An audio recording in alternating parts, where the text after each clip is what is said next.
시청자 여러분 안녕하십니까. 뉴스7의 김명호입니다. 잠시 뒤 46억 아시아인의 스포츠 축제 항저우 아시안게임이 대장정을 시작합니다. 이번 대회는 전 세계 코로나 사태가 진정된 뒤 열리는 첫 대형 국제 스포츠 행사고 45개국에서 12,000명가량의 선수가 출전한 역대 최대 규모 아시안게임입니다. 저희 TV조선은 오늘부터 16일 동안 각종 경기를 종합편성 채널 방송 처음으로 시청자 여러분께 생중계해드립니다. 자, 먼저 현지 취재기자 연결해 보겠습니다. 임서인 기자, 현지 분위기 전해주시죠. 네, 비가 내렸다 그쳤다를 반복하는 우중충한 날씨가 이어지면서 한때는 규모를 축소해서 개막식을 치를 가능성도 나왔는데요. 비가 대부분 멎으면서 개막식이 계획대로 열리게 됐습니다. 지금 일몰 이후 빛으로 물든 경기장이 축제에 대한 기대감을 고조시키고 있습니다. 관중 입장은 2시간 전부터 시작됐는데요. 이른 새벽부터 지하철 역사 입구를 막고 대회 관계자와 취재진 등 사전 등록 차량만 다닐 수 있게 광범위한 교통 통제와 삼엄한 경비가 종일 이어졌습니다. 도보 통행도 통제됐는데 개막식 분위기를 느끼려는 인근 주민들을 비롯한 시민들이 통제선 너머에 모여들었습니다. 역대 최다 선수가 참가하는데 대회 준비도 무리 없이 진행되고 있죠? 네, 잠시 후 개막식에 참석하는 선수단은 알파벳 순서에 따라 16번째로 입장하게 될 것으로 보이는데요. 내일 당장 경기를 앞둔 많은 선수들이 개막식 참석 대신 훈련에 집중하며 경기를 준비하고 있는 것으로 전해졌습니다. 이번 대회의 한국 선수단은 39개 종목에서 역대 최다 규모인 1,140명이 파견됐는데요. 오늘 개막식에서는 펜싱의 구본길 선수와 수영의 김서영 선수가 공동 기수를 맡았습니다. 한국 대표팀은 수영과 양궁 등을 앞세워 금메달 50개 이상을 수확해 종합 3위를 목표로 하고 있습니다. 지금까지 중국 항저우에서 TV조선 임서인입니다. 이번 아시안게임에서 우리 야구 대표팀은 4연패에 도전합니다. 그동안 말도 많고 탈도 많았던 야구 대표팀이었습니다. 현재 고척돔에서 훈련 중인 류중일 감독과 선수들은 금메달을 목표로 죽기 살기로 뛰겠다며 각오를 다졌습니다. 이다솜 기자입니다.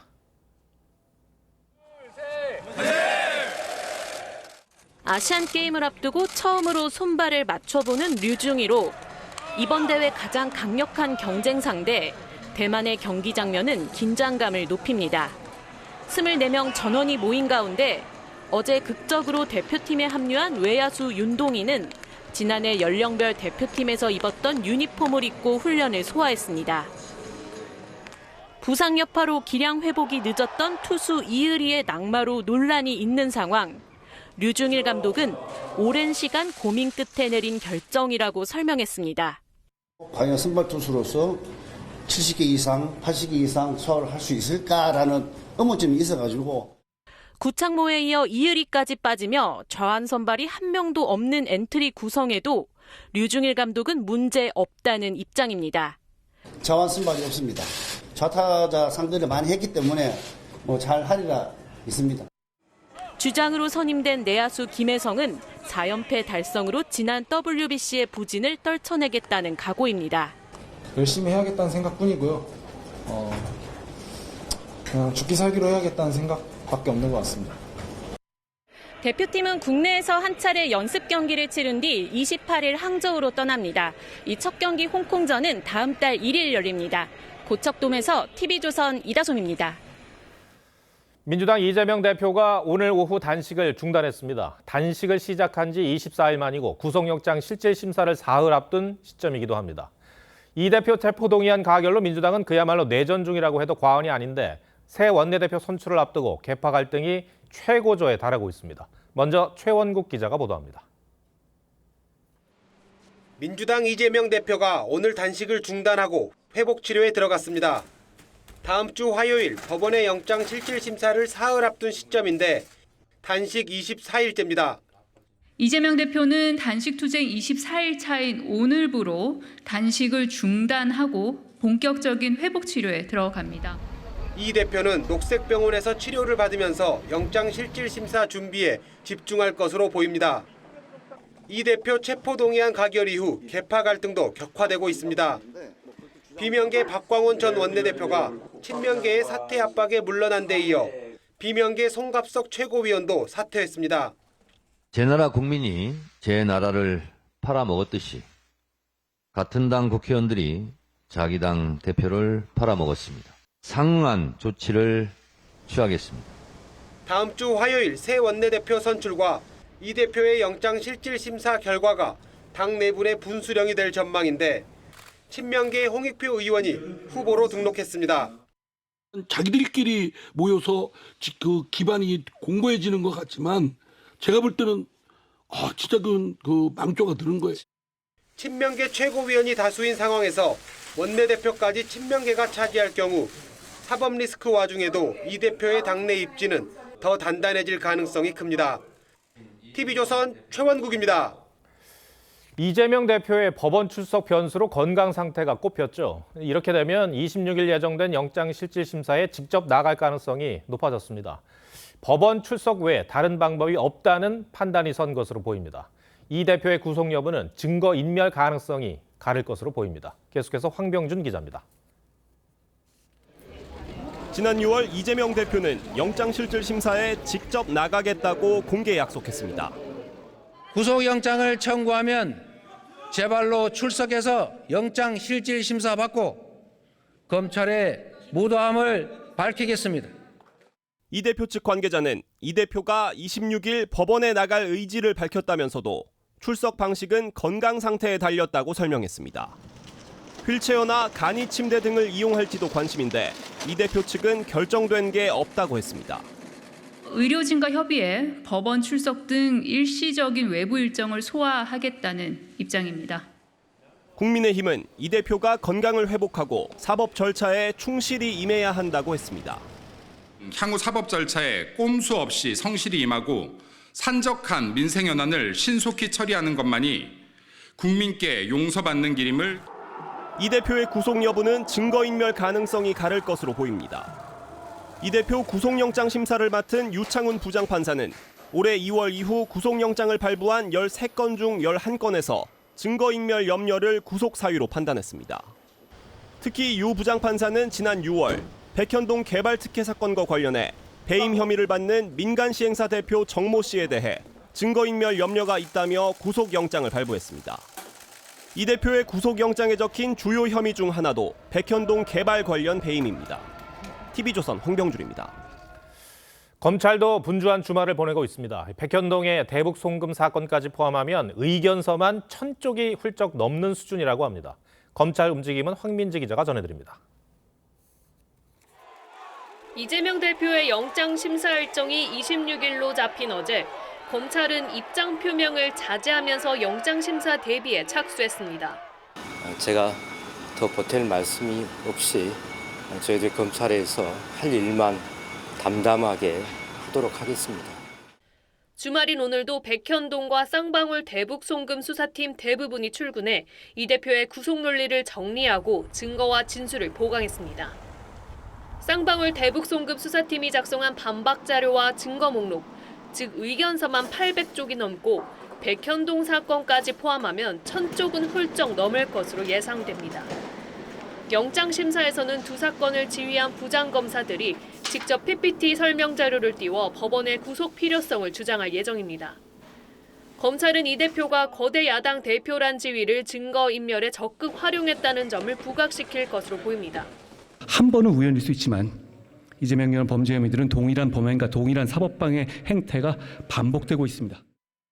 검찰이 현직 제1야당 대표 구속에 성공하면 남은 이 대표 관련 수사와 재판도 탄력을 얻을 수 있지만 영장이 기각되면 타격을 입을 수밖에 없습니다. TV조선 황민지입니다.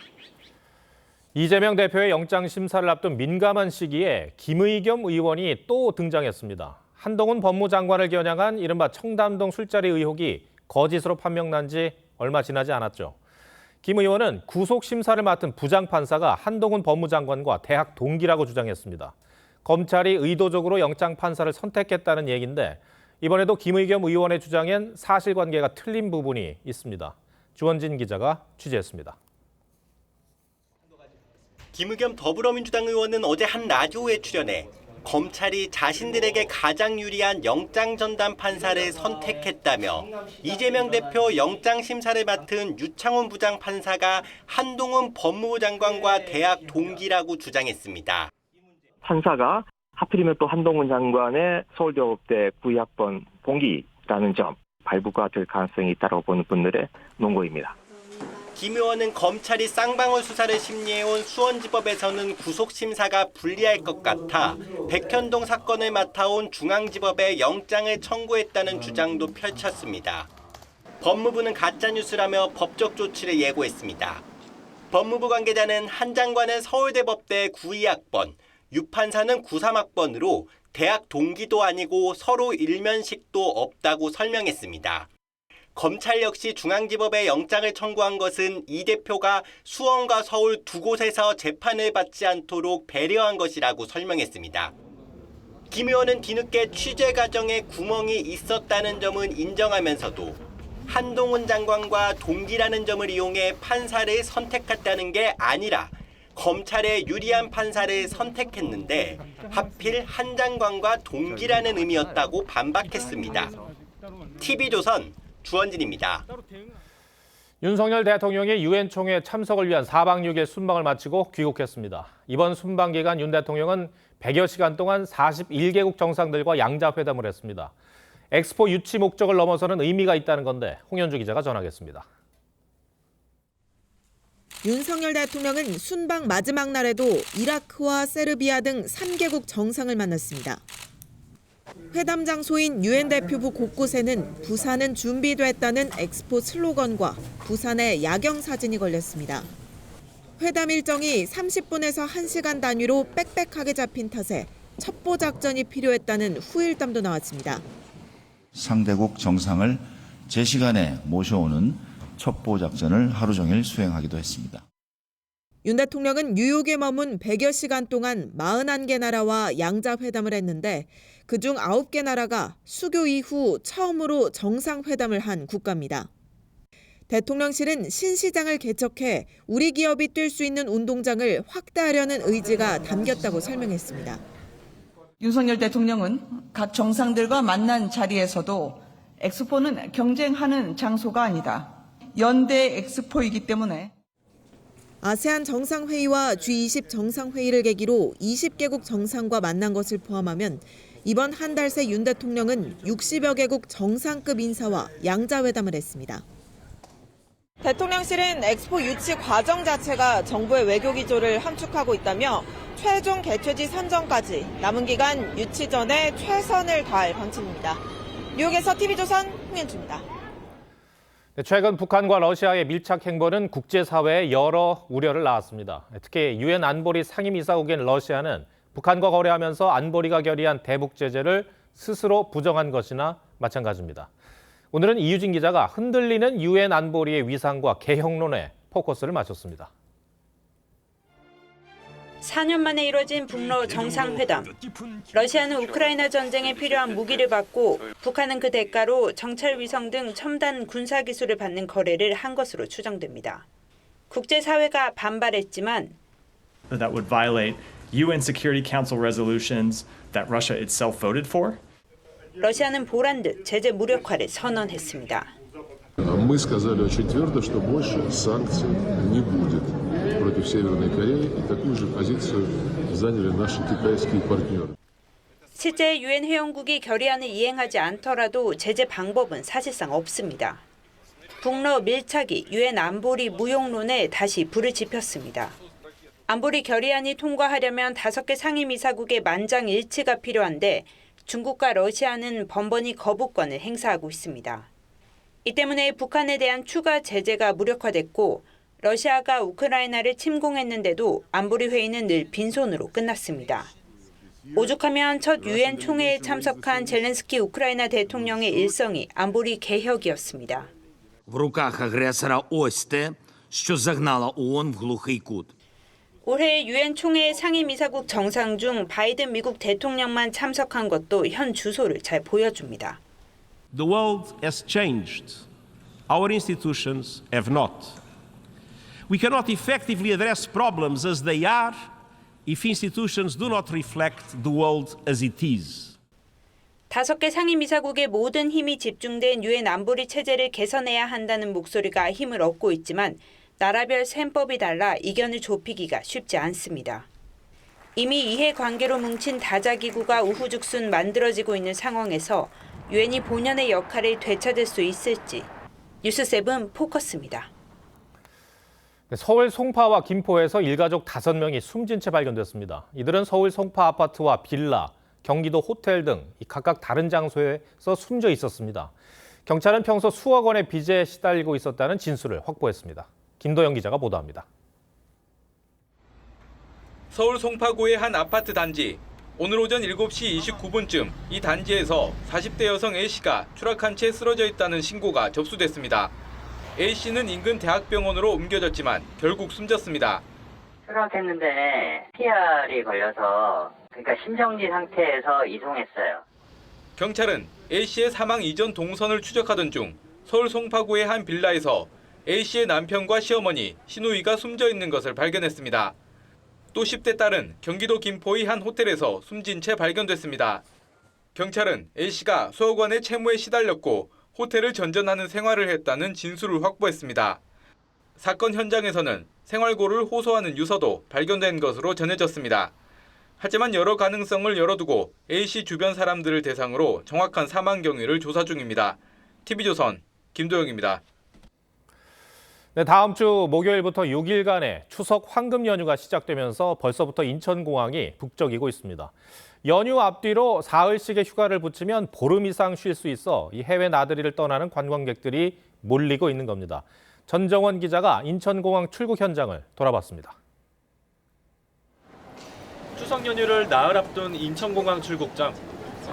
탑승 수속 카운터에는 끝이 보이지 않는 긴 줄이 늘어섰고 출국장 게이트 앞도 장사진을 이뤘습니다. 이른 아침부터 여행객들이 몰리면서 탑승 수속을 밟는 데만 1시간이 넘게 걸릴 정도로 공항이 붐볐습니다. 이번 추석 연휴는 2017년 이후 6년 만에 가장 긴 6일. 앞뒤로 사흘씩 휴가를 내면 최대 17일까지 쉴 수 있어 일찌감치 해외여행길에 오르는 발길이 이어지고 있는 겁니다. 추석 연휴까지 붙여서 올해 6박 7일로 갔다 옵니다. 가족끼리 가는 여행이니까 즐겁게. 그 기간이 제일 길어가지고 그때 연차 사용 붙여서 해가지고 겸사겸사 해서 같이 오사카 놀러 가기로 했어요. 이번 추석 연휴에만 121만 명이 인천공항을 이용할 것으로 예상됩니다. 하루 평균 이용객으로 치면 작년보다 3배 늘어나고 코로나 유행 전과 비슷한 수준입니다. 여행업계도 특수를 누리고 있습니다. 저희가 보유하고 있는 이 좌석 상품의 거의 80~90%가 넘게 반년 전에 이미 다 판매가 끝난 상황이었고 인천공항은 연휴 기간 출입국장의 혼잡을 덜기 위해 안내 인력을 추가 배치할 계획입니다. TV조선 전정원입니다. 네, 이렇게 해외로 나가는 사람들도 많지만 코로나 이후 우리나라를 방문하는 외국인 수도 늘었습니다. 국적도 다양합니다. 특히 미국, 유럽에서 우리나라를 찾는 관광객들이 늘었는데 왜 그런지 지선호 기자가 알아봤습니다. 서울 성수동의 한 편의점. 외국어로 된 메뉴가 곳곳에 붙어 있습니다. 네, 엄청 인기 많아요. 갖고 있는 맥주가 있는데 그게 있나 해서 들어왔습니다. 가까운 중국이나 일본뿐 아니라 멀리 사우디아라비아에서 찾아오는 관광객도 있습니다. 유튜브를 보여주시면서 그 자리가 어디냐 해가지고 물어보시고 똑같은 컵에 그때 여름이었는데 따뜻한 아메리카노를 드신다고 하시는 거예요. 우리 문화가 널리 알려지면서 생겨난 현상인데 아시아가 아닌 다른 지역에서 오는 관광객의 비율이 크게 늘어난 게 특징입니다. Did you see my bag? Did you see my bag? For example, we like the food. It's a mix of traditional and modernity that we don't really have in France. Which food I like the most? Gimbap. 코로나 이전 유럽과 미국 관광객 비중은 각각 5%와 7%에 그쳤지만 올해는 약 2배 가까이 증가했습니다. 지난 3월에는 글로벌 음료 기업이 사상 처음으로 한국에서 워크숍을 열었습니다. 이번에는 진짜 막 다 서울. 야, 진짜 달라졌다. 우리 막 K-웨이브 대단하다. 한국을 향한 전 세계적인 관심이 일시적인 현상에 그치지 않으려면 다양한 관광 상품 개발과 인프라 구축이 뒤따라야 할 것으로 보입니다. TV조선 지선호입니다. 항저우 아시안게임 개막식 참석차 중국을 방문한 한덕수 국무총리가 조금 전 시진핑 중국 국가주석과 따로 만났습니다. 시 주석은 한 총리에게 한국과 중국은 가까운 이웃이자 뗄 수 없는 동반자라며 한중 관계 개선에 대한 의지를 보였습니다. 이태영 기자 리포트 전해드리고 뉴스야 이어가겠습니다. 한덕수 국무총리가 전 세계에서 내립니다.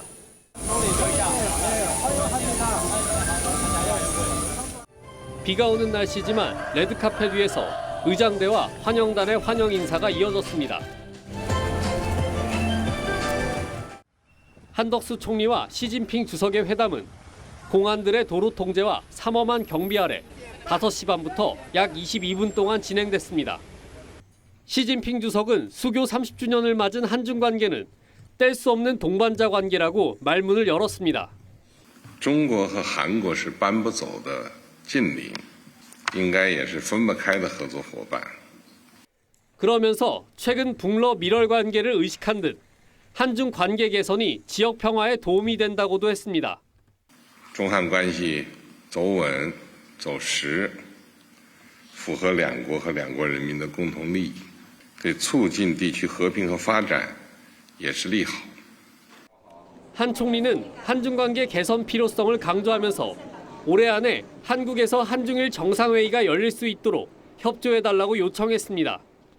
고위급 교류 소통의 원활한 지속은 한중 관계 발전에 대한 양국의 적극적인 의지를 보여주는 중요한 의미를 갖고 있다고 생각합니다. 한 총리는 이 자리에서 시 주석의 한국 방문도 요청한 것으로 알려졌는데 시 주석의 한국 방문은 지난 2014년 박근혜 전 대통령과의 정상회담이 마지막입니다. TV조선 이태형입니다.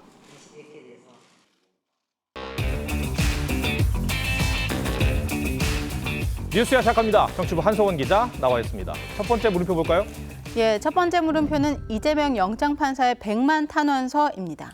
이재명 대표 구속영장 기각 요청 탄원서가 100만이나 된다는 얘기입니까? 예, 목표가 100만 명입니다. 지금 25만 명이 넘은 것으로 알려졌는데요. 어제 민주당 지도부가 소속 의원들과 보좌진들에게 탄원서 동참 요구를 했었죠. 민주당 보좌진들은 이 대표를 옹호했고 친명계가 다수를 차지하고 있는 지도부는 25일까지 소속 의원과 보좌진을 총동원해서 이 탄원서 서명을 받을 예정입니다. 이 또 온라인에서 이 지지자들 사이에 퍼지고 있는 탄원서도 있는데요. 이 대표가 병상에 있는데 증거인멸이나 도망을 갈 수 없으니 이 구속 사유가 없다 이런 내용입니다. 근데 구속영장 발부를 판단할 판사에게 이 탄원서가 영향을 미칠까요? 네, 이 대표 지지자들 사이에선 이 대표 구속영장 심사를 담당하는 유창훈 판사를 가리켜서 우리 쪽엔 유하다, 검사들과 다르게 판사는 여론을 본다. 지난번 기각에도 탄원서가 도움을 줬다고 탄원서 동참을 호소하고 있습니다. 반면 이 유 판사가 한동훈 법무부 장관과 친분이 있다는 주장까지 나왔는데요. 한 장관과 여러 차례 갈등을 빚은 이 김의겸 의원이 주장했었는데 결국 사실이 아닌 걸로 밝혀지면서 이 가짜뉴스 논란이 일고 있습니다. 이 민주당의 이런 대표 방탄 이미지가 총선을 앞두고 좋은 영향을 미칠 것 같지는 않은데 어떻습니까? 예, 이재명 대표는 물론이고 이 민주당 자체가 지난 3월 대선 패배 이후 지금까지 1년 6개월이 넘도록 당대표 사법 리스크 방탄 행보에 집중했다는 건 부인할 수 없는 상황입니다.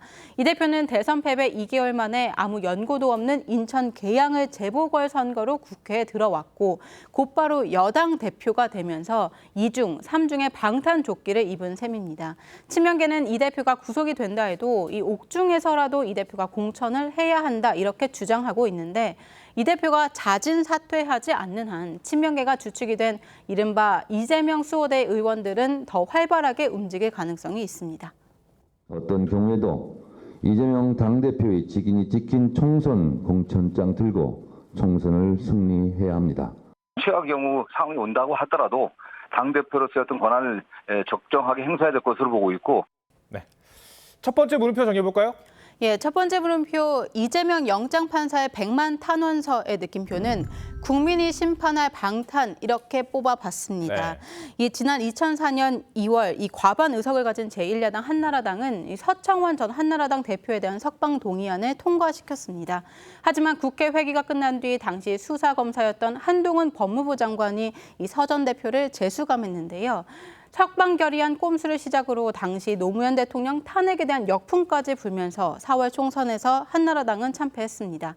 이 대표 역시 표결 전날 이 불체포 특권 포기 약속을 깨고 사실상 이 체포한 부결 지령을 내렸는데 이 민주당과 이 대표가 반면 교사로 삼아야 할 대목입니다. 네, 알겠습니다.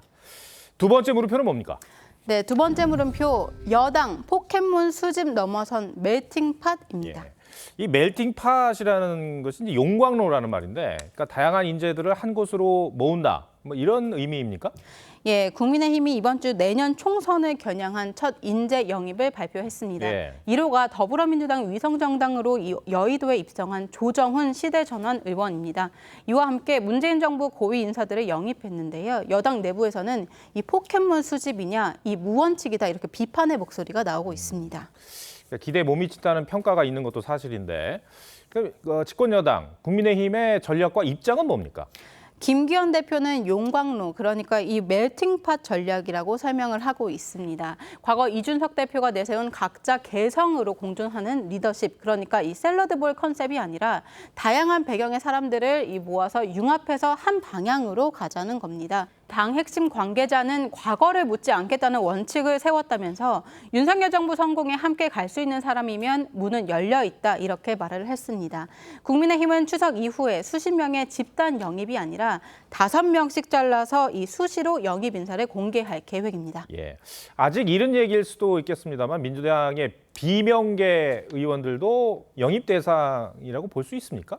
예, 친명계에서 끝까지 색출해서 정치 생명을 끊어버리겠다 이렇게 말을 했었죠. 이 국민의힘에선 아직 섣부른 이야기다 이렇게 말은 하고 있지만 멜팅팟 원칙으로 당연히 열려 있다 이런 입장입니다.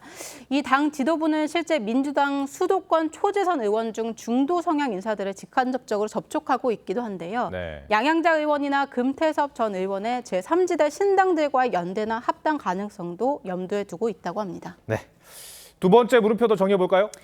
예, 두 번째 물음표 여당 포켓몬 수집 넘어선 멜팅팟의 느낌표는 영조의 탕평채 이렇게 뽑아봤습니다. 이 다음 주면 이 추석인데 명절 음식으로 유명한 탕평채가 떠올려서 뽑아봤는데요.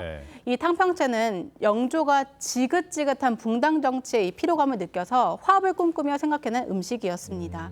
이 여러 붕당의 인재를 골고루 등용해서 안정된 정치를 하고 싶어했던 영조의 마음처럼 이 세대, 지역, 계층을 포용하는 멜팅팟이 됐으면 좋겠습니다. 네, 한성훈 기자 잘 들었습니다.